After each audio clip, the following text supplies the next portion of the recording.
بکر صدیق رضی اللہ، بولو ذرا اونچی بولو. اور جب معراج ہوا اس وقت دن تھا یا رات؟ بولو. معلوم ہوا معراج بھی رات کو ہوا اور ہجرت بھی رات کو ہوئی. اللہ، وہ لیلۃ المعراج تھی، یہ لیلۃ الہجرت، یہ لیلۃ الہجرت. لیلۃ المعراج میں جبریل ساتھ تھا اور لیلۃ الہجرت میں صدیق ساتھ تھا. اللہ. عاشق لکھتا ہے کہ جب سرکار نے جبریل کو کہا کہ آؤ جبریل اوپر چلے تو عرض کرنے لگا آقا اس سے آگے میں نہیں جا سکتا، میرے پر جل جائیں گے. تو وہاں عاشق نے پھر لکھا ارے وہ لیلۃ المعراج تھی، جبریل ساتھ تھا، لیلۃ الہجرت میں صدیق ساتھ تھا، وہ راستے میں رہ گیا، یہ پورا سفر ساتھ رہا ہے. اور جب جبریل نے کہا کہ آقا میں آگے نہیں جا سکتا، وہاں پھر عاشق کی قلم اٹھی اور اس نے لکھ دیا، کہنے لگا یہ جبریل تھے جو پروں کے جل جانے کے خطرے سے آگے ساتھ چھوڑ دیا. اگر جبریل کی جگہ صدیق ہوتے جل جانا منظور کر لیتے لیکن کملی والے کا ساتھ نہ چھوڑتے. شان ہے سیدنا ابو بکر صدیق رضی اللہ تعالی عنہ کا. جا رہے ہیں پہاڑ پر، چل رہے پہاڑ پر، بولو بولو پہاڑ پر. وہ پہاڑ کی چوٹی پر پہنچ کر ایک غار آیا. کیا آیا؟ بولو غار. اس غار کا نام ہے غار ثور. کیا نام ہے؟ اللہ. غار ثور کے قریب جب پہنچے ابو بکر تو فرمایا ابو بکر مجھے نیچے اتار دو. سواری ہے نا سرکار کی سواری، سرکار کی. ابو بکر مجھے نیچے اتار دو. بہت اچھا، حضور جیسے حکم ہو. نیچے اتار دیا. حضور نے یوں غار کو دیکھا. کس کو دیکھا؟ بولو غار کو دیکھا. ارے وہ غار تو بڑا خوش قسمت ہے، تجھ پر میرے محبوب کی نظر ہو گئی. میرے محبوب کی نظر انتخاب میں تو آ گیا. غار تو بڑا خوش قسمت ہے. وہ غار آ گیا. راستے میں میرے آقا صلی اللہ علیہ وسلم نے فرمایا ابو بکر میرا دل چاہتا ہے کہ کچھ دیر اس غار میں آرام کر لیا جائے. کیا کر لیا جائے؟ بولو نا. عرض کی آقا جیسے حکم ہو. غلام کا کیا کام ہے کہ آقا کے حکم کی نافرمانی کرے، لیکن کچھ میری عرض ہے. گر قبول افتد زہے عز و شرف، اگر آپ اس کو قبولیت کا شرف بخشیں. آپ نے فرمایا ابو بکر کہو کیا کہنا چاہتے ہو. عرض کی حضور پہاڑ بے آباد ہے، یہاں آبادی نہیں، آنا جانا بہت کم لگتا ہے، کوئی عام یہاں آتا جاتا نہیں، اسی نسبت سے یہ غار بھی بے آباد ہے، یہاں بھی کبھی کوئی آیا نہیں، کوئی گیا نہیں، کسی نے کبھی یہاں ٹھہرنے کی کوشش نہیں کی. ہو سکتا ہے یہاں کوئی زہریلے قسم کی چیزیں ہوں، زہریلی قسم کی چیزیں، سانپ بچھو، یہ زہریلی قسم. کہو نا سبحان اللہ. حضور کوئی زہریلی چیز ہوگی تو کملی والے آپ کو نقصان پہنچے گا، اس لیے آپ باہر رہیں، پہلے میں اندر جاتا ہوں. کیوں اگر مجھے کسی نے کاٹ لیا میں مر بھی گیا تو کوئی بات نہیں، میری جان جاتی ہے تو جائے، کملی والے آپ کو کچھ بھی نہ ہو. ایسی محبت رکھو سرکار کے ساتھ. اللہ سرکار دو عالم مسکرا دیے. فرمایا ابو بکر کی محبت ہے کوئی بات نہیں, ہاں ابو بکر تم چلے جاؤ. سرکار ابو بکر صدیق اندر تشریف لے گئے. حضور علیہ الصلوۃ والسلام غار سے باہر ہیں. آپ نے جا کر غار میں پتھر تھے, چھوٹے چھوٹے کنکریاں تھیں, ان کو صاف کیا. اللہ سرکار دیکھ رہے ہیں کہ ابو بکر غار کی صفائی کر رہا ہے میرے لیے, غار کو تیار کر رہا ہے کس کے لیے؟ میرے لیے. تو خوش ہوئے. فرمایا ابو بکر آج غار میں پہلے جا کر غار کی صفائی تم کر رہے ہو, کل کو مزار میں پہلے میں جاؤں گا اور مزار تیرے لیے میں تیار کروں گا. کہو سبحان اللہ. صدیق اکبر نے آنکھ اٹھا کر دیکھا, آنکھ اٹھا کر پہاڑ کی اس غار میں آپ کو سوراخ نظر آئے. کیا نظر آئے؟ سوچا کہ اگرچہ اس وقت غار میں کچھ نہیں ہے لیکن ان سوراخوں سے کوئی زہریلی چیز نکل تو سکتی ہے. اور کچھ بھی نہ ہوا. آقا آرام فرما ہوئے. کملی والے نے فرمایا ہے کہ ابو بکر غار میں کچھ دیر آرام کر لیں. تو آقا آرام فرما ہوئے, کوئی زہریلی چیز آئی, اس نے آ کر میرے آقا کے آرام میں بھی خلل ڈالا, تو یہ بات اچھی نہیں ہے. اس لیے پہلے سے بندوبست ہونا چاہیے. تو آپ نے اپنا امامہ مبارک اتارا, اس کو پھاڑا, ٹکڑے ٹکڑے کیا, اور اس امام مبارک کے ٹکڑے سے غار کے سوراخ بند کیے. ایک بھی کیا, دو بھی کیے, 3 4 5 6 7 امامہ ختم ہو گیا, مگر سوراخ پھر بھی باقی تھے. سیدنا ابو بکر صدیق نے گلے سے قمیض اتار لیا, قمیض اتارا, اور قمیض اتار کر اللہ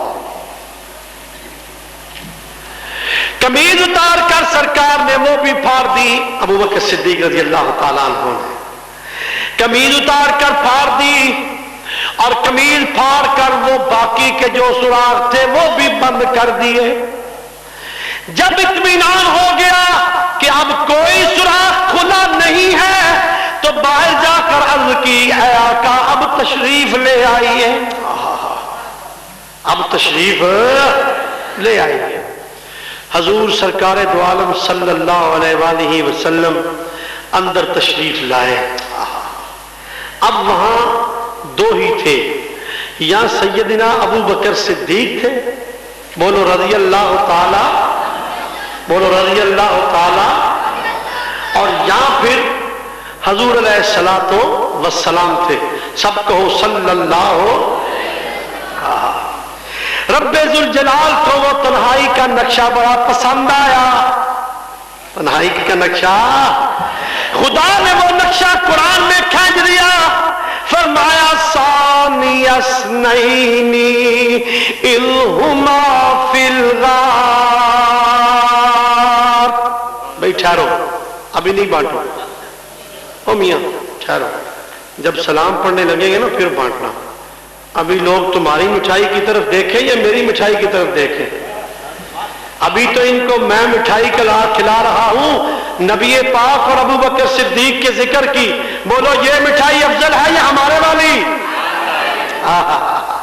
ابھی ہماری مٹھائی کھاؤ, جب اس سے فارغ ہو جاؤ گے تو پھر یہ سب سیدنا امام حسین رضی اللہ تعالیٰ عنہ کے نام پر بٹنے والی مٹھائی کھانا. اور سب دوستوں سے درخواست ہے کہ مٹھائی لے کے جانا انشاءاللہ العزیز. اللہ اکبر. انتظام کر لو, میں نے سب کو بٹھا لیا ہے, دیکھ لو پوری آ جائے گی. اگر کم ہو تو اور لے آؤ, پھر نہ کہنا کہ کم ہو گئی. اللہ اکبر. اللہ تعالیٰ نے قرآن میں نقشہ کیا دیا, فرمایا ثانی اثنین اذ ہما فی الغار. میرا محبوب ان دونوں کا دوسرا تھا جب وہ دونوں غار میں تھے. اذ ہما, یہ ہما ضمیر ایک ہے، ضمیر ایک ہے، مگر یہ تسنیہ کی ایک ضمیر ہے، اس میں دونوں کی طرف اشارہ ہے۔ سیدنا ابوبکر صدیق کی طرف بھی اشارہ اسی ضمیر سے ہوتا ہے، اور رسول اللہ صلی اللہ علیہ وسلم کی طرف اشارہ بھی اسی ضمیر سے ہوتا ہے۔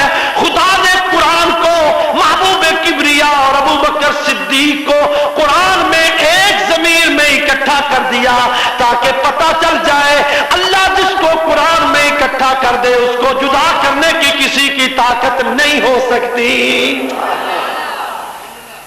ثانی اثنین اذ ہما فی الغار،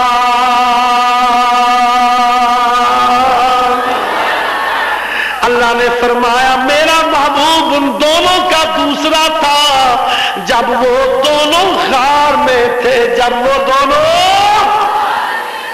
ارے کیا بہترین لمحات تھے ابوبکر صدیق کے لیے کہ یا رسول اللہ ہے یا ابوبکر صدیق ہے، اور کوئی دنیا کی مخلوق موجود نہیں ہے۔ اللہ، دونوں غار میں ہیں۔ فرمایا ابوبکر میں کچھ آرام کر لوں؟ کہا جیسے آپ کا حکم۔ فرمایا پھر تم بیٹھ جاؤ، میں تیری گود میں سر رکھ کے آرام کرتا ہوں۔ سبحان، سب کہو سبحان اللہ۔ ابوبکر تم بیٹھ جاؤ، تیری گود میں میں سر رکھتا ہوں، آرام کرتا ہوں۔ کیا کرتا ہوں؟ آرام کرتا ہوں۔ مقصد کیا تھا؟ مقصد کیا تھا کہ میرا چہرہ اوپر کو ہوگا، ابو بکر کی گود میں پڑا ہوگا، ابو بکر ہمہ وقت میرے چہرے کو دیکھ رہا ہوگا۔ مجھ میں نور خدا ہے، بولو مجھ میں نور خدا ہے، اور ابو بکر جب میرے چہرے کو دیکھے گا تو میرے چہرے سے نور ابو بکر کے چہرے میں منتقل ہو جائے گا۔ اللہ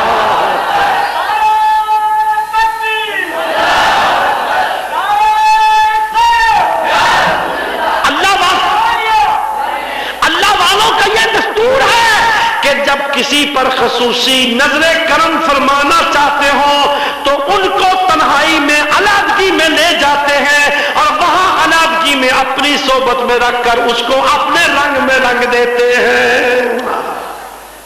انسان خلیفہ صحیح تب بنتا ہے جب اپنے پیر کے رنگ میں رنگا جائے۔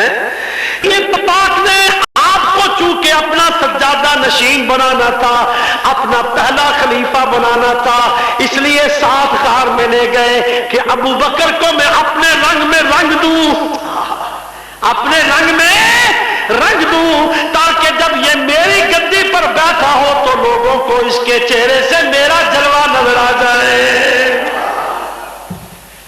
ایک یہاں بات میں آپ کو اور سناتا ہوں۔ ہمارے سلسلہ عالیہ نقشبندیہ کے ایک بہت معروف بزرگ ہیں حضرت خواجہ باقی باللہ رحمت اللہ علیہ۔ یہ خواجہ باقی باللہ وہ ہیں جو حضرت مجدد الافسانی شیخ احمد سرہندی رضی اللہ تعالیٰ عنہ کے پیر ہیں۔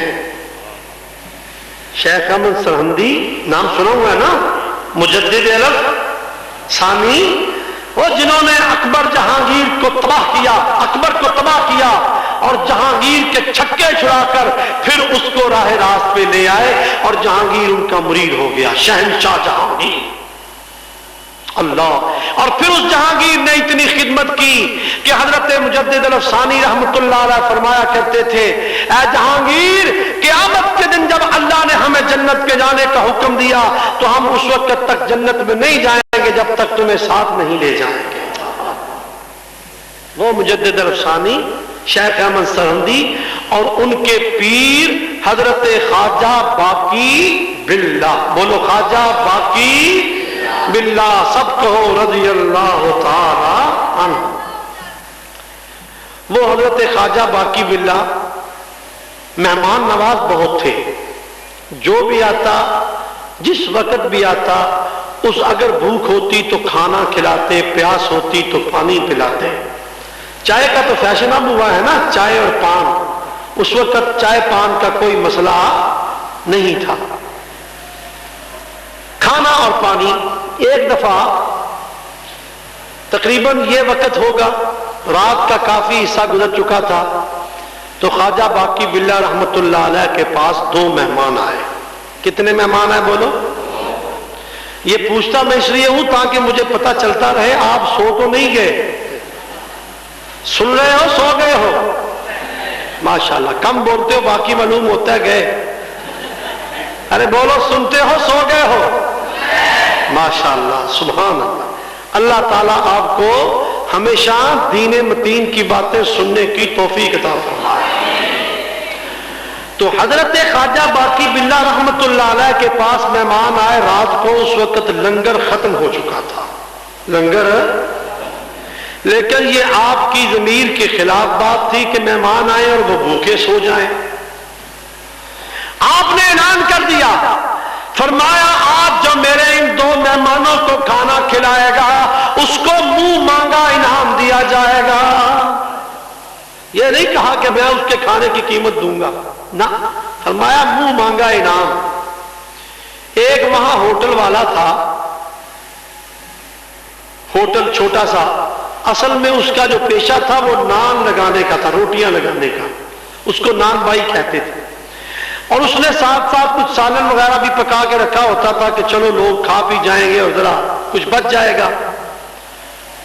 تو اس دن شاید اس کے پیسے نہ بچے ہوں گے، اس کو پیسے پورے نہ ملے ہوں گے، کچھ مال بچ گیا ہوگا، سامان کھانے پینے کا بچ گیا ہوگا. اس کے پاس روٹی تھی. جب اس نے خواجہ صاحب کا اعلان سنا کہ خواجہ صاحب فرماتے ہیں کہ جو بھی میرے مہمانوں کو کھانا کھلائے گا منہ مانگا انعام دیا جائے گا. اللہ اکبر. تو آپ کی وہ اعلان آپ کا سن کر مہمانوں کو وہ اپنے پاس لے آیا. مہمانوں کو اپنے پاس لا کر اس نے بٹھا لیا اور کھانا کھلایا، پانی پلایا، تواضع کی، خدمت کی. خوب مہمان جب سیر ہو گئے تو مہمانوں کے ساتھ خود بھی خواجہ کی خدمت میں چلا گیا. جا کر کہتا ہے خواجہ صاحب آپ نے جو فرمایا تھا ذرا پھر دوہرا دیجئے. آپ نے فرمایا ہاں میں نے کہا تھا جو میرے مہمانوں کو کھانا کھلائے گا جو مانگے گا میں اس کو دے دوں گا.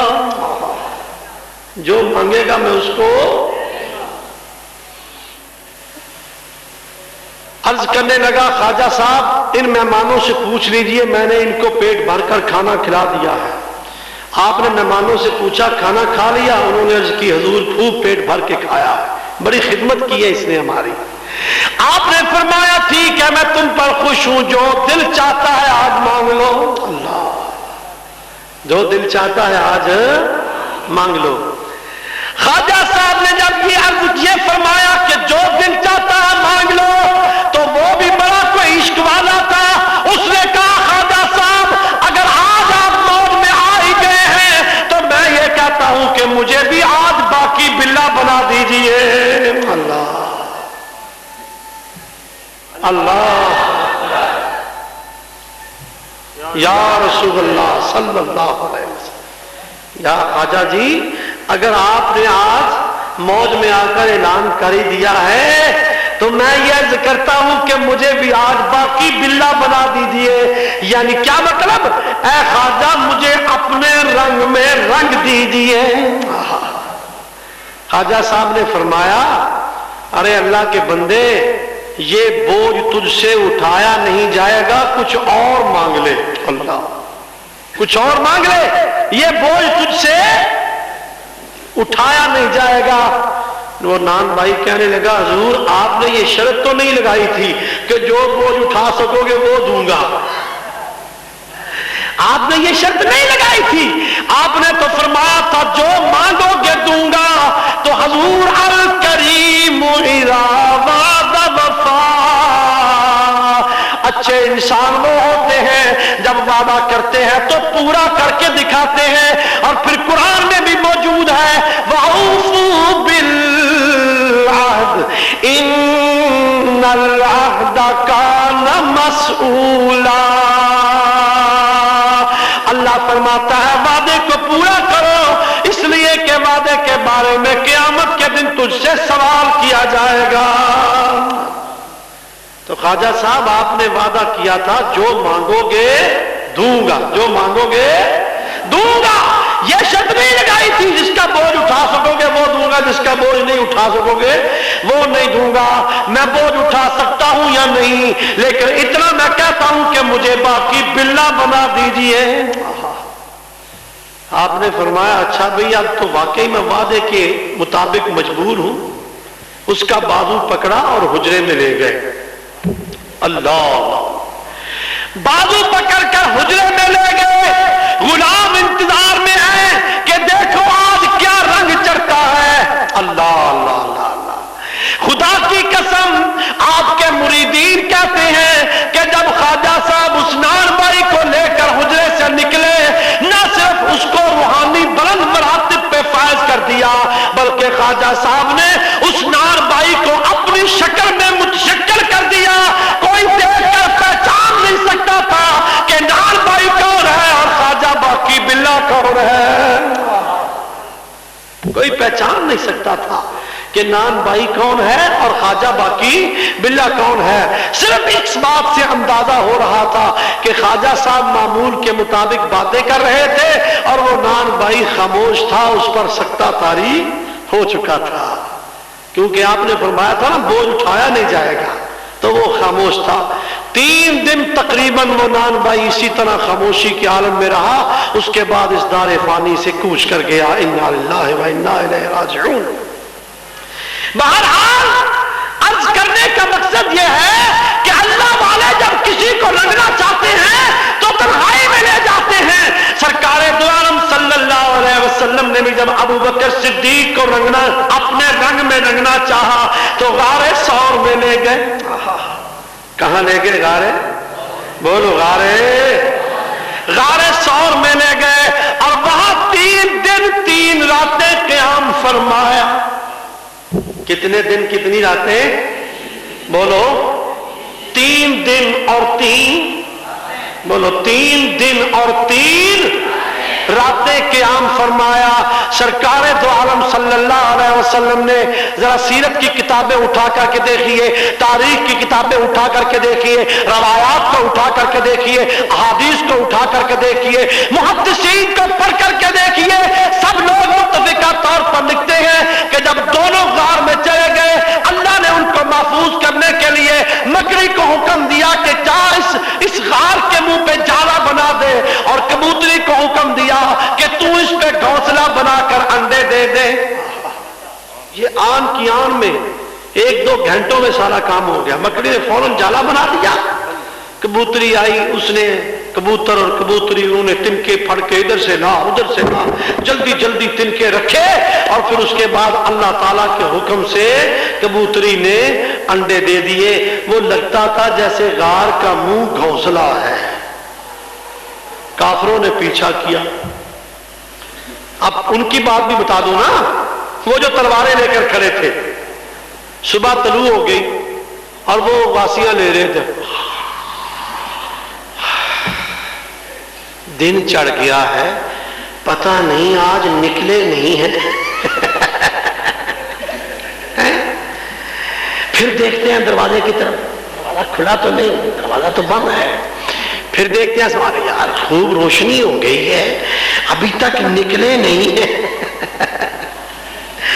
تھوڑی دیر ہوئی تو ایک آدمی وہاں سے گزرا، کہنے لگا ارے تم یہاں کیوں کھڑے ہو؟ انہوں نے کہا آج ہم تہیا کر کے کھڑے ہیں کہ جیسے محمد صلی اللہ علیہ وسلم اپنے گھر سے نکلے گا ہم اس کو قتل کر دیں گے۔ اس آدمی نے کہا وہ تو یہاں سے تشریف لے بھی گئے ہیں۔ اس نے کہا کب لے گئے ہیں؟ ہم تو یہاں کھڑے ہیں رات کے، یہاں سے چلیں گے، مکان سے پھلان کے پھر چلے گئے ہوں گے۔ وہ کہنے لگا ارے پھلان کے نہیں گئے، یہیں سے گزر کے گئے ہیں، تمہیں دکھائی نہیں دیے۔ اگر یقین نہیں آتا تو اپنے سروں کو ٹٹول کے دیکھو، وہ جاتے جاتے تمہارے سروں پہ مٹی بھی ڈال گئے ہیں، جاتے جاتے تمہارے سروں پہ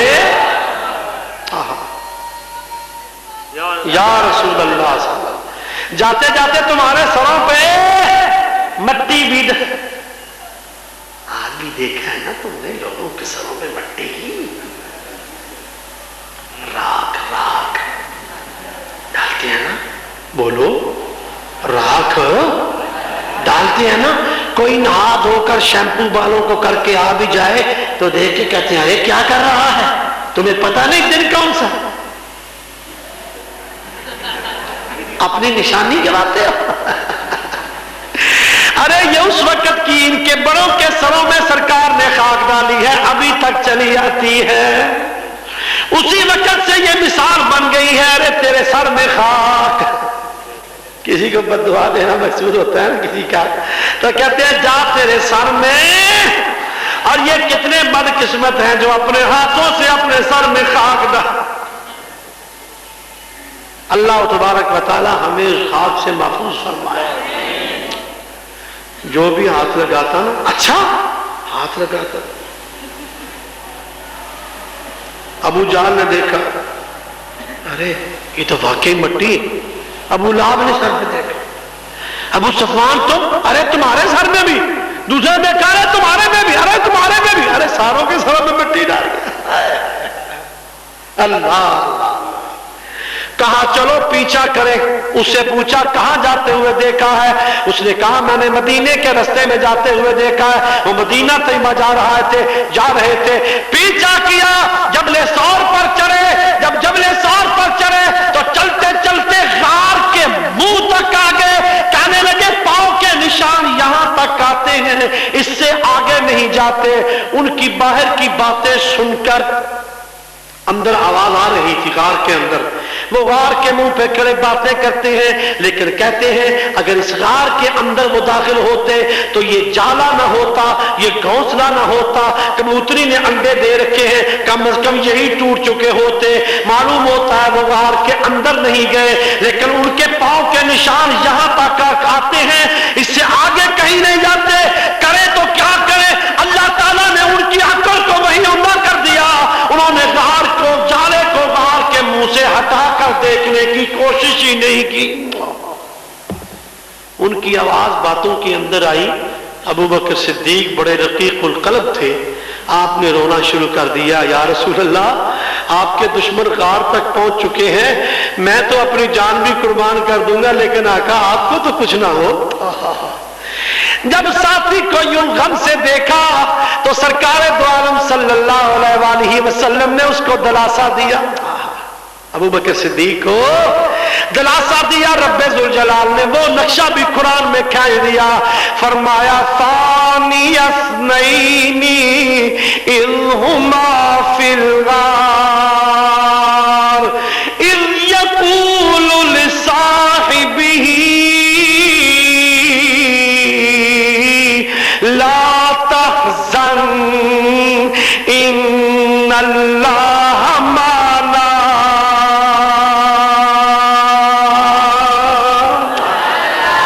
فرمایا جب وہ دونوں غار میں تھے، میرا محبوب دونوں کا دوسرا تھا. وہ وقت یاد کرو اذ یقول لصاحبہ، جب آپ نے فرمایا اپنے صاحب کو، لصاحبہ اپنے ساتھی کو، غیروں کو نہیں، اپنوں کا. اذ یقول نبی کو، نبی پاک کا ابو بکر کو دشمن کہنے والوں، آؤ قرآن کیا کہہ رہا ہے سنو. اذ یقول لصاحبہ، نبی نے اپنے ساتھی کو کہا. قرآن میں ساتھی لکھ دیا تاکہ پتہ چل جائے جس کو نبی کا ساتھی قرآن نے بنا دیا ہے، اس کو دنیا کی کوئی طاقت نبی سے جدا نہیں کر سکتی. اذ یقول لصاحبہ لا تحزن، اپنے ساتھی کو کہا ابو بکر غم نہ کھا، ابو بکر غم نہ کھا، ہم ان سے ڈر کر تھوڑا ہی بھاگے ہیں، ہم تو اللہ کے حکم سے ہجرت کر رہے ہیں، اور اس لیے بھی غم نہ کھا کہ ان اللہ معنا، اللہ میرے بھی ساتھ ہے، اللہ